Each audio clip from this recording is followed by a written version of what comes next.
بقى زيزو بوابة الجحيم. مجلس إدارة الزمالك في أول موسم له فتح الجحيم من أوسع أبوابه على نفسه مع الجمهور.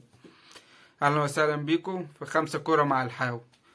هنتكلم النهاردة عن حكاية بقى زيزو وأحمد فتوح وصفقات الزمالك اللي ما بتخلص الحكاوي فيها، وشكلها مش هتخلص أصلا أي صفقة. هنتكلم لا على احمد فتوح. هنشوف ناس كتيرة بتشمت وناس كتيرة بتقول اتكلم في حكاية احمد فتوح. الواحد مش عايز يتكلم بصراحة عن حكاية احمد فتوح اصلا والحوار بتاع احمد فتوح. حوار احمد فتوح يعني الناس بتدي نصايح كتير، هو مش سامعك دلوقتي ولا هو محتاج نصايحك. الله يرحم المتوفي، الله يكون في عون احمد فتوح. ده مش وقت كلام. انا اكتر واحد على القناة هاجمت احمد فتوح وهاجمت تصرفات احمد فتوح، بس ده مش وقت كلام خالص ولا نصايح ولا كلام. الحوار كله مع النيابة العامة، وان شاء الله الحوار يخلص على خير واللي ليه حق ياخده. انا مش هتكلم في الحوار ده، بس انا عايز كلام بس للجمهور، مش بلاش كلام ونصايح كتير على الفاضي. هو مش سامعك ولا متقبل نصايح دلوقتي. الله يرحم المتوفي ويصبر اهله ويلهمهم الصبر والسلوان. تخش على مجلس ادارة نادي الزمالك وحواراته الكتير. مجلس ادارة نادي الزمالك اعلن على لسان المتحدث الرسمي احمد سالم ان هو في فتح خط مفاوضات لبيع زيزو، والمناقشات سارية. وقناة الدوري والكاس القطرية اعلنت النادي قطري عايز احمد السيد زيزو. والنادي القطري ده انا من عندي انا بقى هو النادي العربي القطري. وفي نادي نيوم السعودي عارض 6 مليون يورو او دولار مش فاكر، 6 مليون دولار على احمد السيد زيزو. الكلام ده كله ليه؟ نادي الزمالك، مجلس اداره نادي الزمالك قدامه حاجه دلوقتي.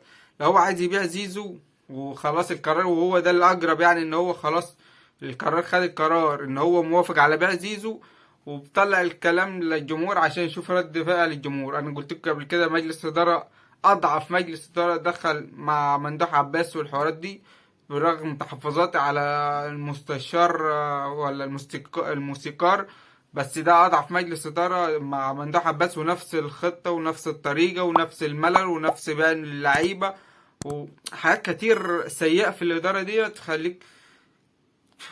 انا بمسك نفسي على اخر لحظه اقسم بالله. فهو بيشوف الجماهير هتعمل ايه.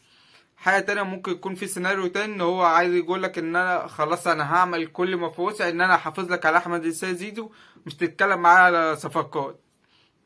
احنا كفايه علينا متيابة اللي بيجي ياخد فلوس بالدولار، مهاب ياسر، ياسر حمد برضو، زياد كمال الصفقة الغريبة العجيبة بتاعته. صفقات مبالغ فيها يعني. كل جاب 10 صفقات، هم 4 اللي نجحوا بس. ناصر ماهر، عبد الله السعيد، مين تاني؟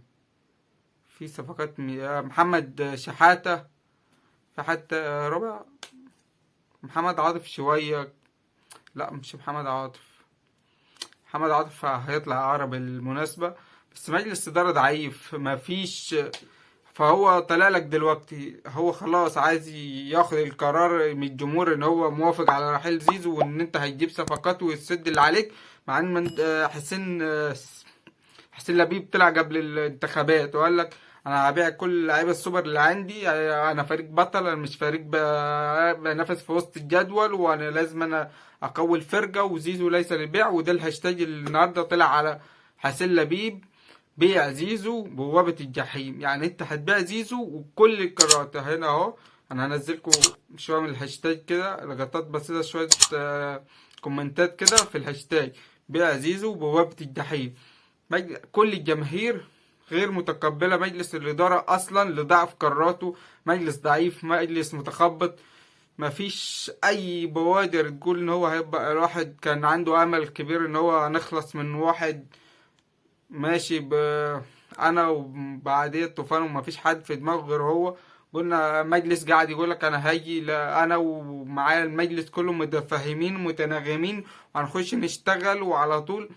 كل يوم عايط عايط عايط عايط عايط، مش معانا فلوس، علينا فلوس. ما انت عارف ان انت داخله عليك زفت عليك زفت عليك زفت لفلان وفلان وفلان وفلان. مفيش حد رفع جواضي مش عارف واحد او حاجة ومش اتجبلت اصلا. انما كل الجواضي دي قبل ما انت تخش كانت باينة، كانت واضحة قدامك كده. مش تخنقنا والنبي، عشان هي اصلا جابت اخرها معاكو.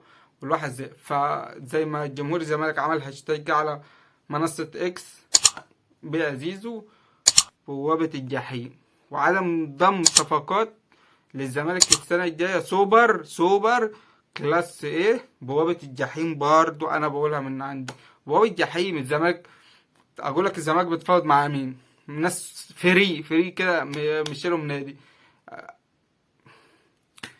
بن شرقي الدنيا كلها عارفة بتفاوض، وعمال بن شرقي ينزل شوية وهم يقول لك لا نزل اكتر، وعمال الاسلوب الرخيص في التفاوض ده مع هم وبن شرقي اللي انا اصلا مش عايزه. بس بقولك هو ده الصفقات اللي مش عارف يخلص صفقة. بن شرقي فري مش عارف يخلص، وانا عن نفسي مش عايز مش عايز بن شرقي، واقسم بالله انا ما عايزه. بس هو مش عارف يخلص واحد فري، هيخلص صفقة سوبر ازاي؟ في اليو باجي ده ولا ايه، اليو باجي اللي كان بيلعب في الاهلي وراح بورتو الفرنسي، النادي افلس، واللاعب بقى حر فري. برضو مش عارف يخلص باجي فري مش عارف والله، مش عارف هيجيب مين تاني. مفيش ولا اي لاعب في مصر عارف يخلصه، مفيش خالص. يعني ممكن داخل في رمضان احمد رمضان بيكم في الدفاع، وعارض عليه 4 5 لاعيبه اعاره. مجلس إدارة فاشل بكل المعنى كلمة. مش عايز أقول أكتر من كده. بس فضل الله سامر، لو أول مرة يشوفنا تشترك في القناة، مش تبخل على باللايك الجميل، وقول لي رأيك في الكومنتات.